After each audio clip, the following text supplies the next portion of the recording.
Muy buenas noches, amigos de Diálogo Ciudadano.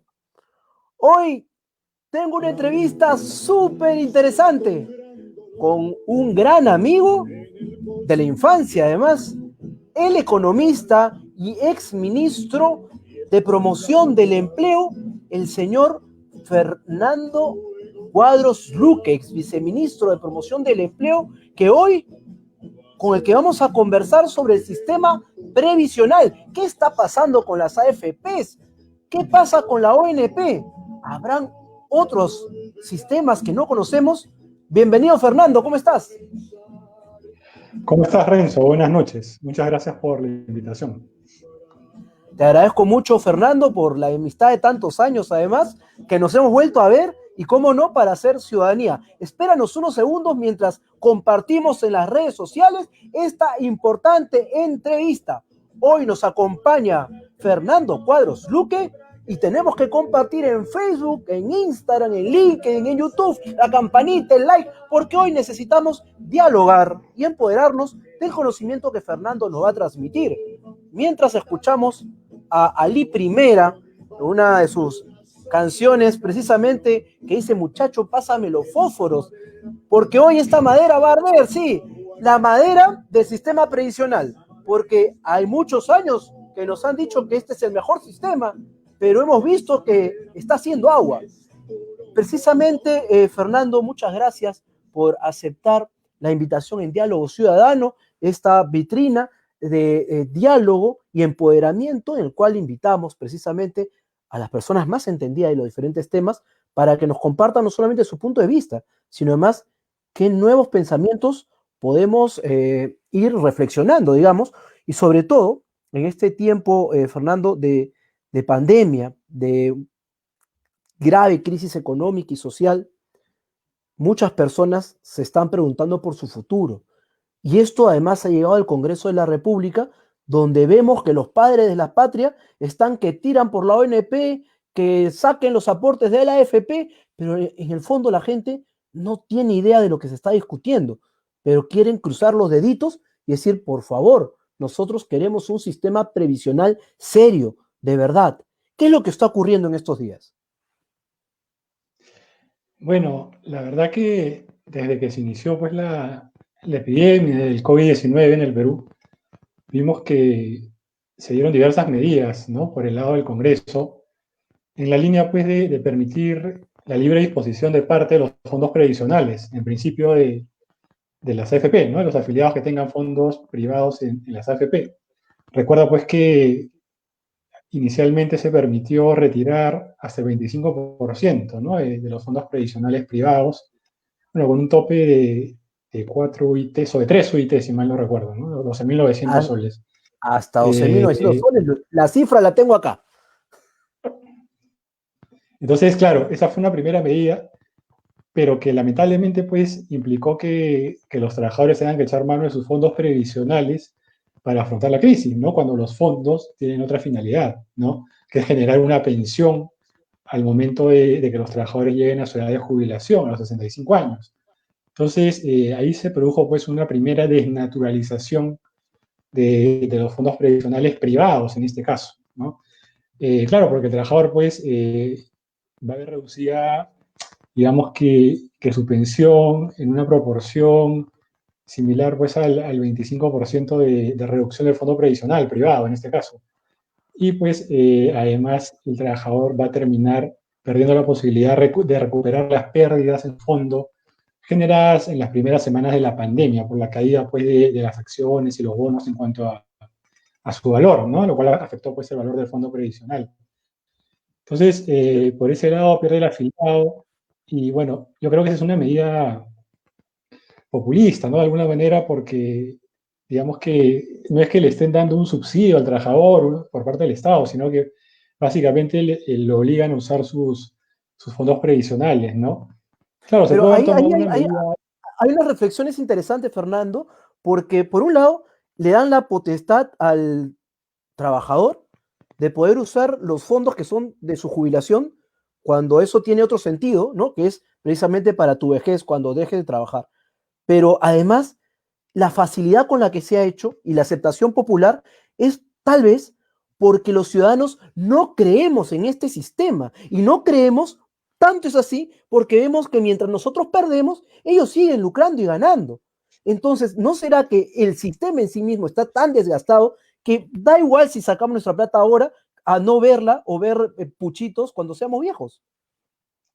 Sí, bueno, lo cierto es que los sistemas previsionales en el Perú, público y privado, funcionan muy mal, ¿no? Tienen un problema de diseño, además se han ido desnaturalizando a lo largo de los años, ¿no? Por ejemplo, recordarás que hace algunos años el Congreso también aprobó la libre disposición del 95,5% del total de fondos previsionales privados al momento de llegar a la edad de jubilación. Ajá. Entonces, claro, eso ya desnaturaliza el fondo, pues, ¿no? Porque, claro, la gente puede disponer de casi el 100% de sus fondos cuando llega a la edad de jubilación. Pero imagínate, pues, que hace una mala inversión, ¿no? Y pierde su plata en 2, 3 años. Luego, ¿qué va a pasar? ¿De qué va a vivir? Entonces, ahí hay un gran problema conceptual, ¿no? O sea, los fondos previsionales son para generar una pensión, no deben tener ningún otro fin, ¿no? Y si se requería dar apoyo a la gente, pues se debió pensar en algún tipo de subsidio económico, ¿no? Por parte del Estado, en coordinación con el Congreso, de repente, ¿no? Pero como tú señalas, evidentemente, pues hay un desgaste, una mala percepción, una mala valoración de estos sistemas previsionales por parte de los afiliados, ¿no? De la población en general, tomando en cuenta que solo un tercio de la población ocupada del país, de la población que trabaja, está afiliada a un sistema previsional, público o privado, ¿no? Y los que ganan Precisamente, Fernando, poco, ajá, no, a eso que quería entrar, porque uno de los temas es, tú lo has mencionado, que es de diseño, ¿no? Este diseño está vinculado directamente a un trabajador que es formal o un trabajador que está cotizando mediante su trabajo. Hay otros diseños donde no implique el trabajo formal, porque tú sabrás mejor que yo en los grandes niveles de informalidad que hay y que van a haber a partir de ahora con la pandemia. ¿Hay otros diseños que no implique solamente el trabajador formal? claro, te decía que hay un problema porque, a ver, en principio, la ONP, ¿qué ventaja tiene? Que le da al trabajador una pensión fija de por vida, ¿no? Hasta cuando cumple la edad de jubilación y cumple los requisitos de 20 años de aportes. Ajá. Pero esa pensión es muy baja, se ubica entre casi 500 soles y 900 soles, ¿no? Es una pensión realmente escasa, ¿no? Y claro, los trabajadores que ganan poco suelen afiliarse a la ONP porque si van a la AFP la pensión va a ser todavía menor, ¿no? Y en cambio los trabajadores que tienen un ingreso mayor suelen ir más bien a la AFP, al sistema privado, ¿no? Donde pueden acumular un mejor fondo que en la ONP. No obstante, en la AFP no hay una garantía de una pensión mínima de por vida, ¿no? Sino que dura mientras dure el fondo acumulado, ¿no? Fundamentalmente, salvo que se pague pues un seguro que implica un mayor costo para el afiliado. Eso por un lado, ¿no? Entonces tenemos sistemas que funcionan de manera alternativa cuando deberían funcionar de manera complementaria. Ajá. Todos los trabajadores deberíamos aportar al sistema público y al privado, ¿no? Trabajadores dependientes, independientes, del sector público, privado. Eso es, digamos, o debería ser irrelevante, ¿no? ¿Para qué? Para que entre todos se pueda financiar una pensión mínima aceptable vía la ONP para todos los aportantes, ¿no? Con ciertas reglas, evidentemente. Y que esa pensión también sea complementada para todos vía los fondos privados individuales acumulados en las AFPs, donde ya pues cada uno acumulará un mayor fondo de acuerdo a su remuneración, a su cantidad de aportes, etcétera, ¿no? Pero ya se garantizaría previamente una pensión mínima para todos vía el sistema de reparto de la ONP, ¿no? Entonces, ese debería ser un primer gran cambio, ¿no? Sistemas complementarios en lugar de alternativos, ¿no? Y que todos aporten, ¿no? Como tú dices, no solo los dependientes, sino también los independientes o trabajadores de cualquier tipo. Y además, evidentemente, habría que pensar también en mecanismos para incentivar la afiliación de los independientes, ¿no? Por ejemplo, que parte de lo que paguen por IGB o impuesto selectivo al consumo, ¿no? Cuando Así es. compren determinados productos, sea, digamos que, destinado a su Fondo. fondo previsional, ¿no? Para Es, acumular pues una mayor pensión, ¿no? es viable que podamos ir y cambiar de chip, porque este espacio de precisamente ya lo es. Oye, hay otras ideas. Es decir, es viable. Se ocurre en otras partes del mundo que los ciudadanos, no necesariamente que estén trabajando en un trabajo dependiente o independiente, tal vez ni siquiera estén trabajando, mira, pero quieren cotizar de alguna forma a su vejez. Entonces ya no solamente es trabajo tantos años y quiero una pensión de vejez, no, de repente no puedo trabajar. O nuestro sistema machista, muchas mujeres no les permiten trabajar, están en la casa y no ganan nada, digamos. Entonces, hay la posibilidad de que mediante el tributo obligatorio, IGB u otro, o arbitrio, o como le llamemos, ¿no? Poder ir cotizando a nuestro futuro, que sea Sí, intangible, claro que, y aparte, bueno, ya cada uno pues se va aportando de acuerdo a lo que gana, etcétera. sí, claro que es posible, ¿no? Hay países que utilizan ese esquema.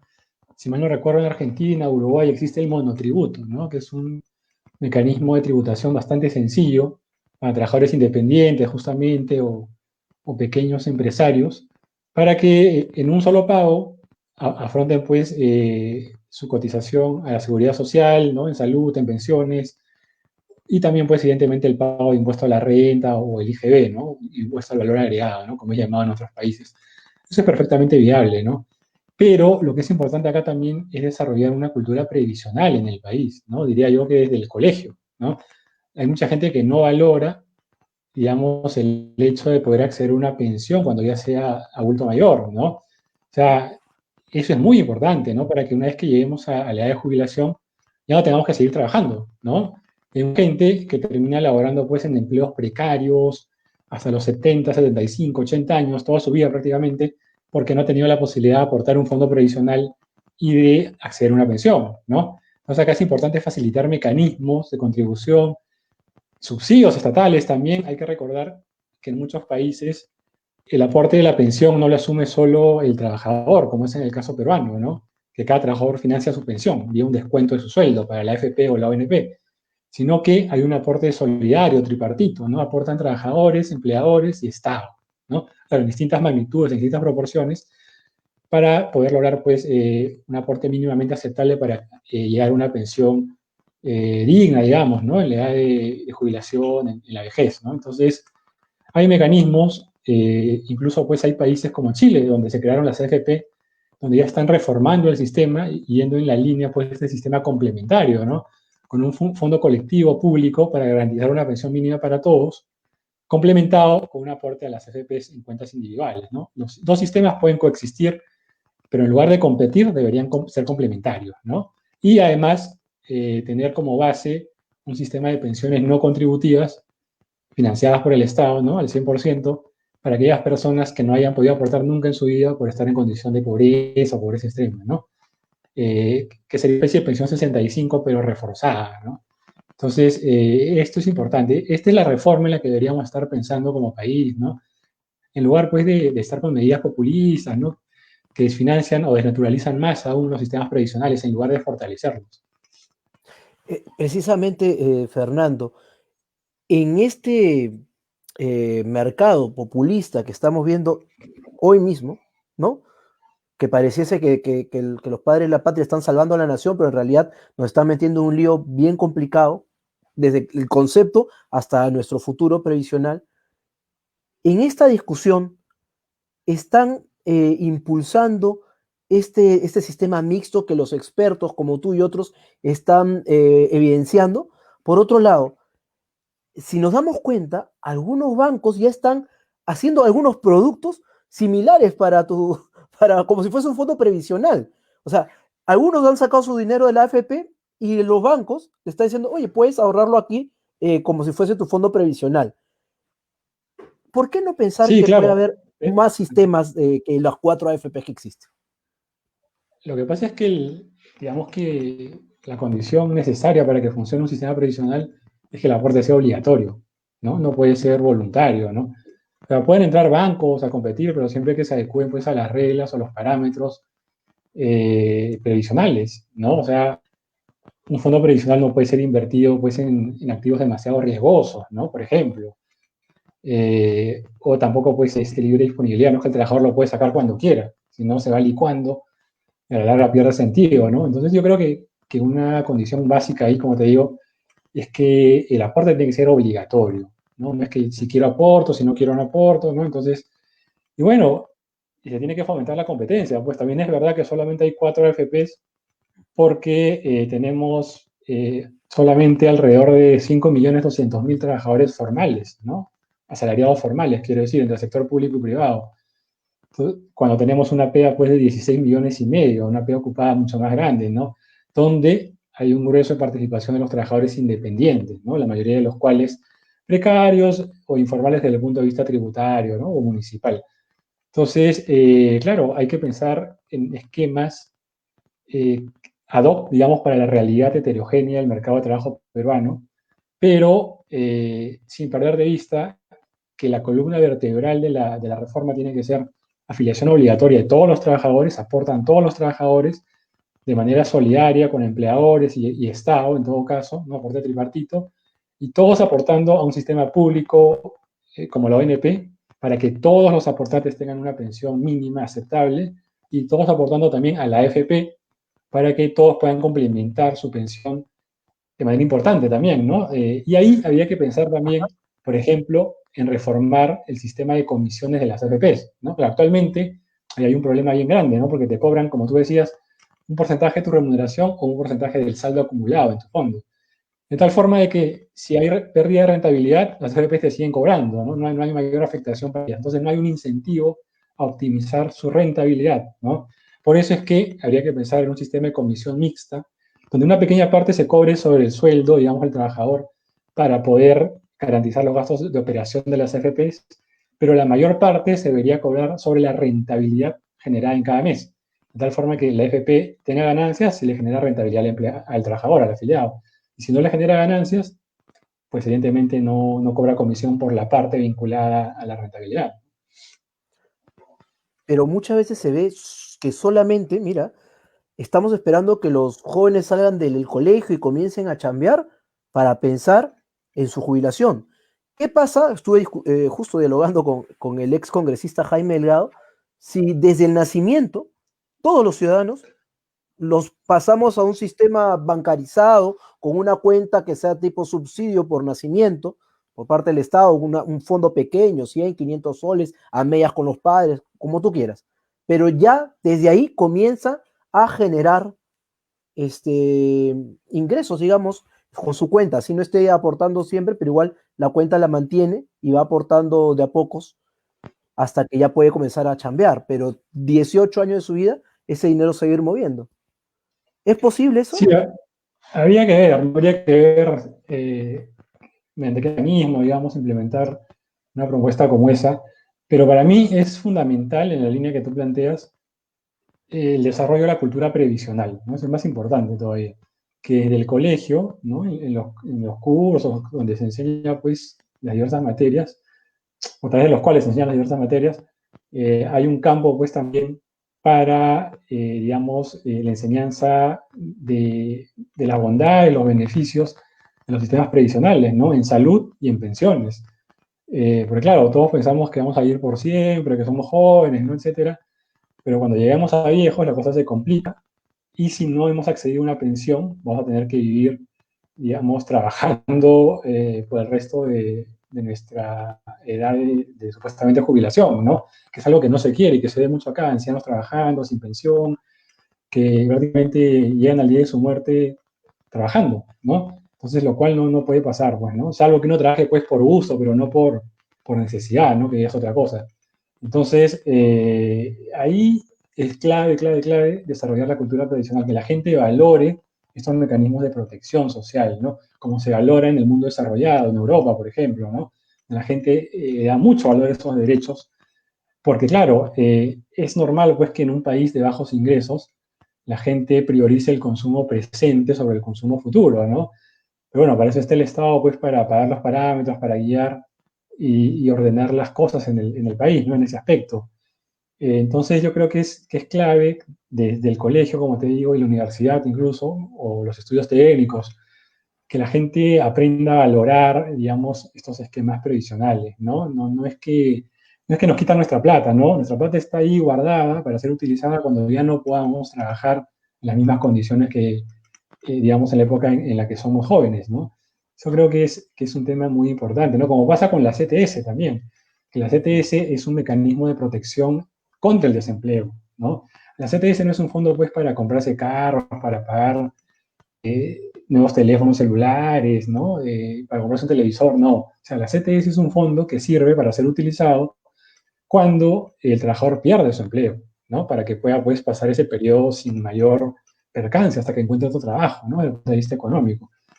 Entonces, creo que la gente tiene que empezar a valorar estos mecanismos de protección social, así como la salud, ¿no? Exigir, pues, que la salud pública sea la mejor posible, ¿no? Entonces, No, no, estoy de acuerdo con tu planteamiento. Habría que afinar, pues, para ver qué ajá. mecanismos se van utilizando, ¿no? Creo que todas las posturas son válidas en ese aspecto. Fernando, ¿te parece si en este tiempo de terrible que estamos viviendo ahora, de pandemia, de muertes, de desocupación, de desesperación, no será momento de replantearnos en general cómo poder tener una sociedad más real? O sea, lo que tú me has dicho, la CTS, trabajadores formales, pensión, trabajadores formales, pero el resto, los millones de peruanos, ¿cómo incentivamos que puedan decir, oye, necesito seguridad social y necesito sistema previsional como si necesitara el pan de cada día, como si fuese esto la norma y no una excepción? ¿Cómo podemos plantearlos ya ahora? Porque en el bicentenario, Fernando, vamos a llegar seguramente terrible después del COVID, con poco empleo. Entonces, ¿cómo podemos plantearlo ya para el bicentenario? Miren, ¿sabes qué, señores? Señores candidatos a la presidencia del próximo año, estos temas se tienen que plantear sí o sí. Sí, ahí el tema, como te digo, de la inclusión de la cultura previsional o el desarrollo de esta cultura en la currícula escolar, universitaria o técnica es fundamental, es clave, ¿no? Creo que ese es un primer paso para las generaciones futuras. Pero, evidentemente, pues que estas medidas previsionales tienen que ir de la mano con políticas de formalización, ¿no? Formalización laboral, tributaria, licencia municipal, ¿no? Registral, ante SUNAR, etcétera, ¿no? Es todo un procedimiento que tiene pues un carácter de intervención multisectorial, ¿no?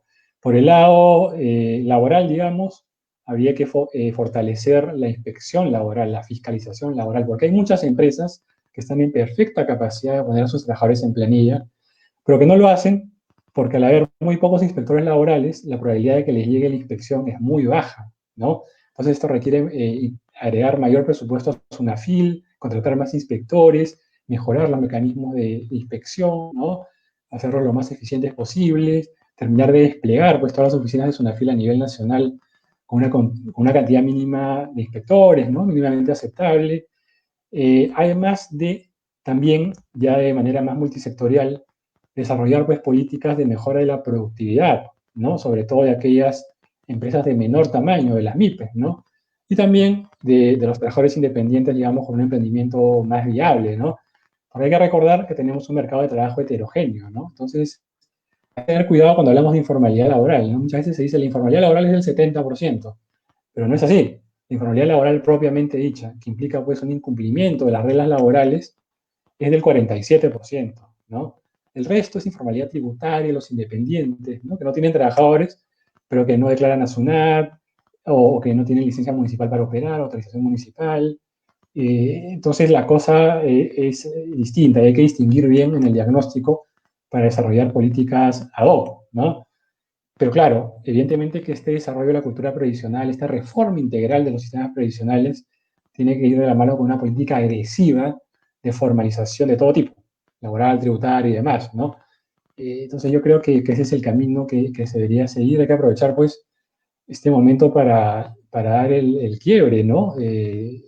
Digamos que el país tiene bajos niveles de productividad, ha mejorado en los últimos años, pero no es suficiente, ¿no? Entonces hay que invertir también más en educación pública de calidad, en salud pública de calidad. Ya vimos cómo nos ha, digamos, reventado en la cara esta situación, dado estos problemas estructurales, ¿no? Entonces yo creo que hay muchos cambios por hacer y la agenda en esta materia debería ir en esa línea. Porque como tú mencionas, hay cambios estructurales. Ya no podemos, a todos los ciudadanos que nos ven, seguir poniéndole maquillaje a la situación. No podemos seguir viendo por la televisión cómo manosean nuestras pensiones, ¿no? cómo van impulsando normas que al final ni ellos mismos las entienden. Desde el punto de vista de la ciudadanía, Fernando, ¿qué podemos hacer como ciudadanos para estar más atentos a estos vaivenes de la política y de la economía? No solamente en el mercado de trabajo formal, como te digo, sino qué podemos hacer los ciudadanos para ser conscientes que cuando contratamos, subcontratamos o simplemente le decimos a nuestro familiar, chambea conmigo y te pago en negro, allí estamos creando un grave problema en 20 años. Pensamos que le hacemos bien, pero en el fondo estamos creando una grave situación que ahora se llama Pensión 65, que estamos pagándole a los que no tienen jubilación. Pero es un programa social, esto no va a ser para siempre. Sí, y además imagínate, ¿no? Ahora que se permite usar los fondos previsionales, públicos y privados, la cosa va a ser peor, ¿no? La gente va a terminar, pues, en pensión 65 mayoritariamente, ¿no? Entonces, como te digo, hay que pensar seriamente en una reforma integral, ¿no? En los términos que te planteo desde mi punto de vista. Y además, pues, la gente tiene que informarse, buscar informarse, no creer la primera cosa que escucha, ¿no? Indagar, ¿no? Ahora que hay acceso, pues, a Internet de una manera más o menos sencilla para la mayoría. Es importante buscar, ¿no? Saber qué otras miradas hay, ¿no? Esto creo que es muy, muy importante para que se vaya desarrollando pues esta cultura de valoración de los derechos, ¿no? En general, los derechos sociales, la salud, la educación pública, digamos que el sistema previsional, ¿no? Y demás, ¿no? Creo que esos son aspectos muy importantes que tienen que ser tomados en cuenta, ¿no? Porque si no, pues nos dejamos llevar por la primera cosa que se dice. Y claro, es parte también pues de este discurso individualista, del egoísmo, ¿no? Que ha predominado en las últimas décadas, donde a la gente se le hace creer que, digamos, que su desarrollo depende de ella misma, ¿no? Mm. Cosa que no es cierto, pues, ¿no? Entonces, claro, es- yo por mí, que los demás ya vean pues, por su lado, ¿no? No es así, ¿no? Creo que tenemos que ser más solidarios como sociedad, construir ciudadanía de verdad, ¿no? Y dejar de lado esas ideas absurdas, pues, de que todos somos emprendedores, todos somos empresarios, ¿no? Eso no es así, eso no va a pasar. La mayoría del empleo independiente en el Perú es empleo precario, ¿no? Generado básicamente porque la gente no encuentra trabajo formal, entonces tiene que crear su propio empleo, se autoemplea, ¿no? O trabaja de manera Y informal para una empresa. tal vez sea importante, ya para ir poco a poco cerrando esta entrevista, y te agradezco muchísimo, pero creo que es importante, además con tu experiencia de haber sido ex viceministro, que nos digas esta diferencia entre el autoempleo y el emprendedor, el empresario. Cuando uno es autoempleado, ¿es porque lo ha decidido así? ¿Porque toda su vida dijo yo voy a ser autoempleado? ¿Es así la cosa? Mira, hay un estudio que hizo el Ministerio de Trabajo hace algunos años para analizar, digamos, las características principales del empleo autónomo, ¿no? Y ahí se vio que la mayoría de trabajadores independientes que laboran por cuenta propia, sin tener trabajadores a su cargo, ¿no? O a los sumos familiares, digamos, que son parte del negocio familiar, digamos que señalaban que eran independientes porque no habían encontrado empleo asalariado formal, ¿no? O ni siquiera informal en algunos casos, ¿no? Entonces, digamos, el grueso de independientes en el Perú, que son más de 6 millones, ¿no?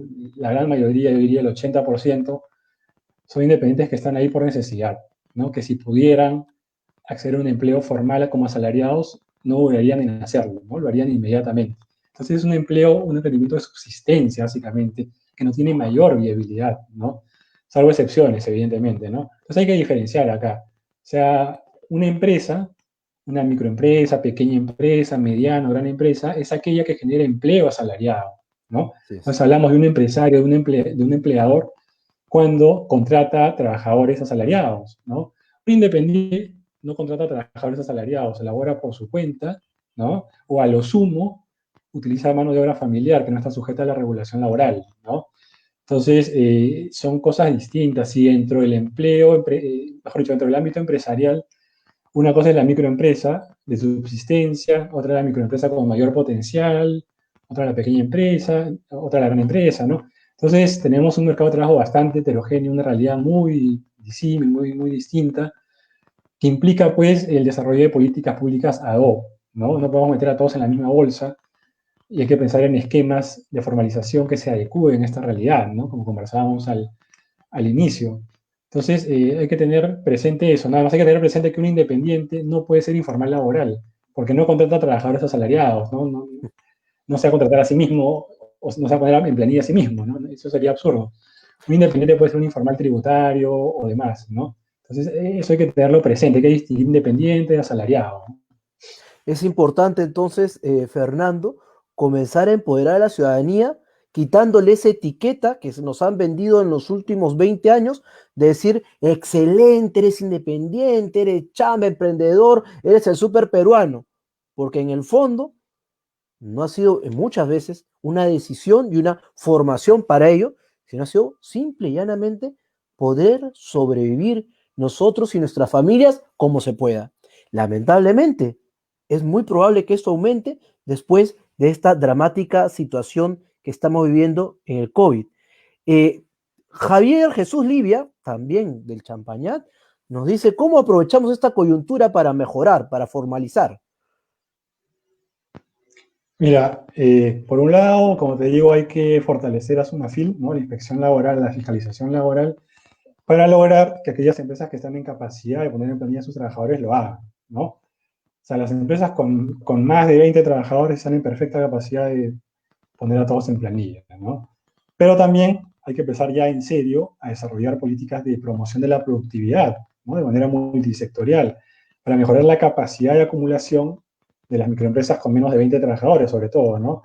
Entonces eso implica, pues, como tener una labor articulada que conlleve, por ejemplo, políticas de acceso al financiamiento barato para las MIPES, ¿no? De simplificación administrativa para la formalización, de acceso a mejor capital humano, a capacitación de sus trabajadores, de acceso a innovaciones tecnológicas, a mejor tecnología, mejores procesos de producción, para mejorar la productividad de estas empresas, que se articulen entre ellas, que generen cadenas productivas, que empiecen a exportar, ¿no? Poco a poquito, ¿no? Con el apoyo del Estado.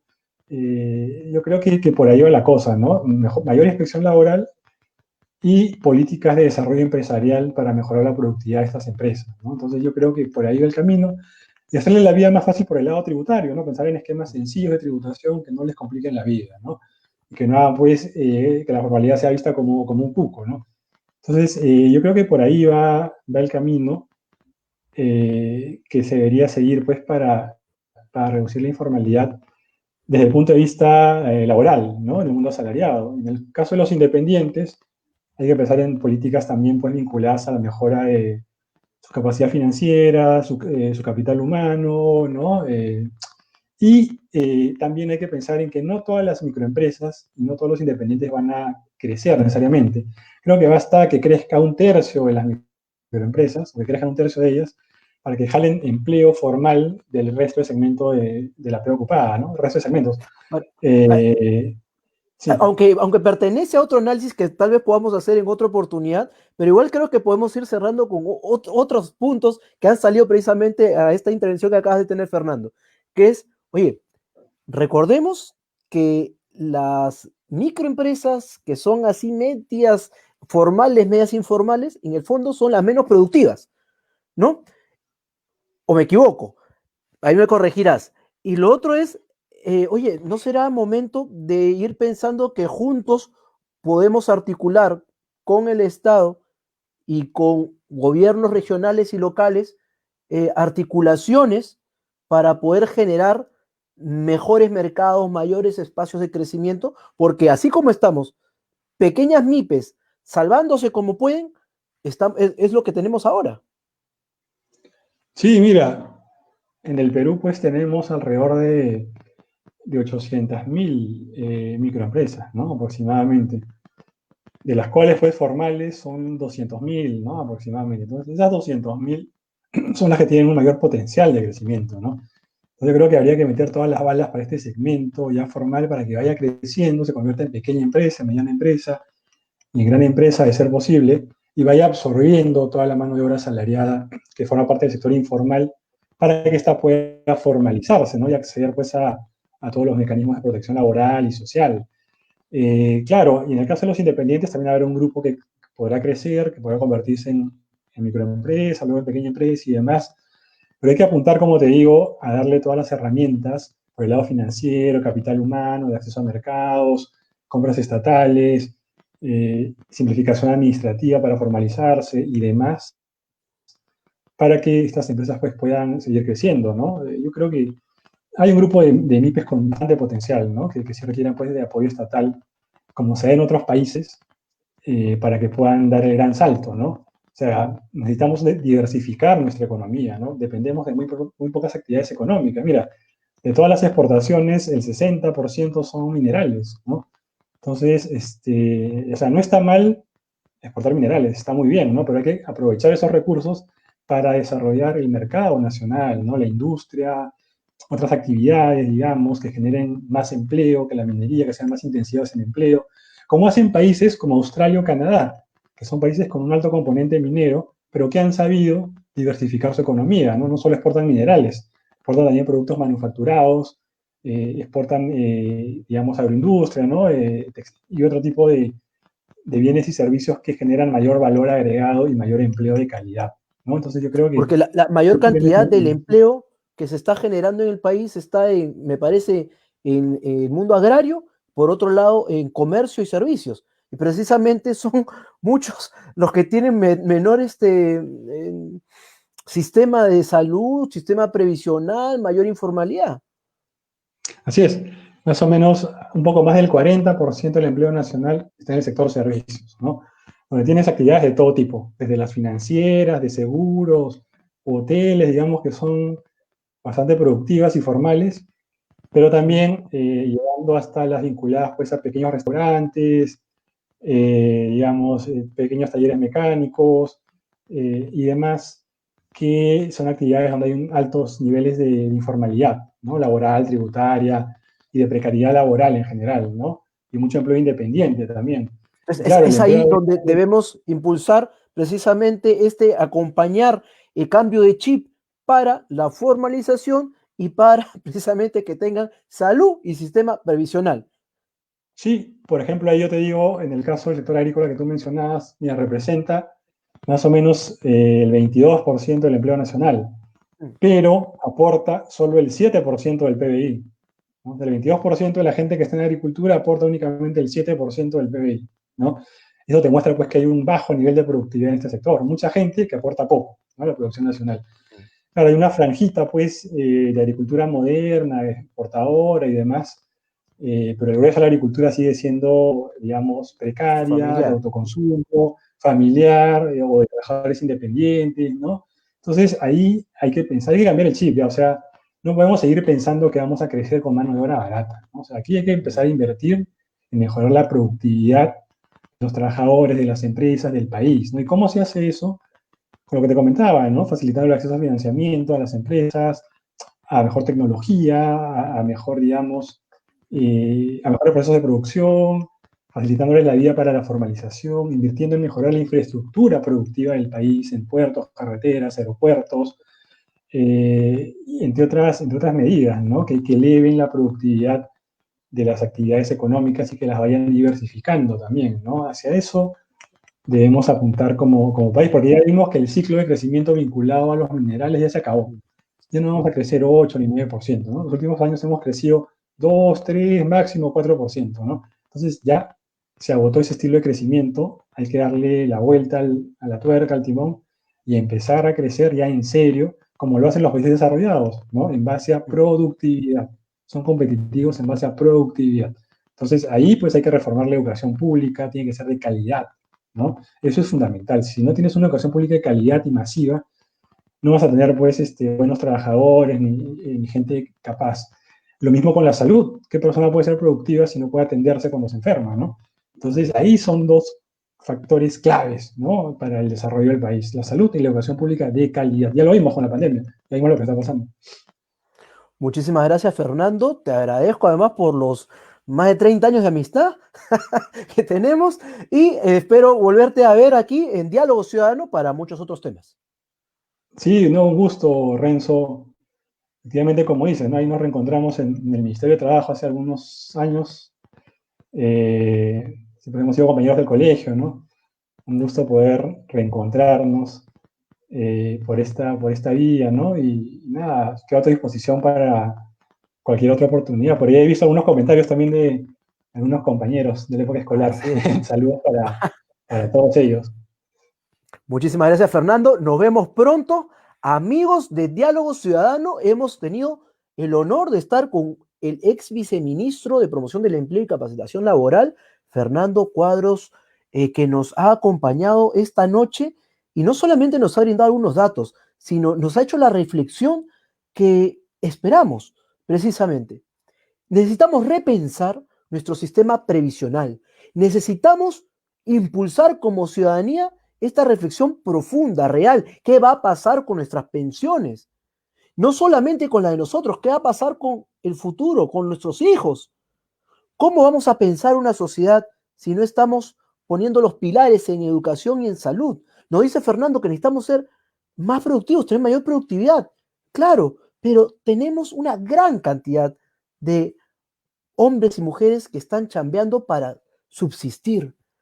Entonces necesitamos cambio de chip. Necesitamos realmente decir, el sistema previsional y de salud tienen que ser prioritarios para cualquier persona que quiera ser presidente en el 2021, al bicentenario. Y en el marco de la pandemia necesitamos reflexionar y hacer los cambios que se necesitan, porque así como nos ha agarrado, nos ha desnudado totalmente como sociedad, con falencias en salud, educación, sistema de pensiones que hace agua y ni qué digamos de la seguridad. Sin embargo, aún los ciudadanos podemos empoderarnos, podemos dialogar con nuestras autoridades, convocar a los mejores técnicos comprometidos para que den lo mejor para la patria. Muchas gracias, un abrazo a cada uno de los que han participado esta noche y nos vemos el día de mañana con más diálogo y empoderamiento ciudadano. Dejen sus comentarios, denle like, la campanita, compartir. Adiós.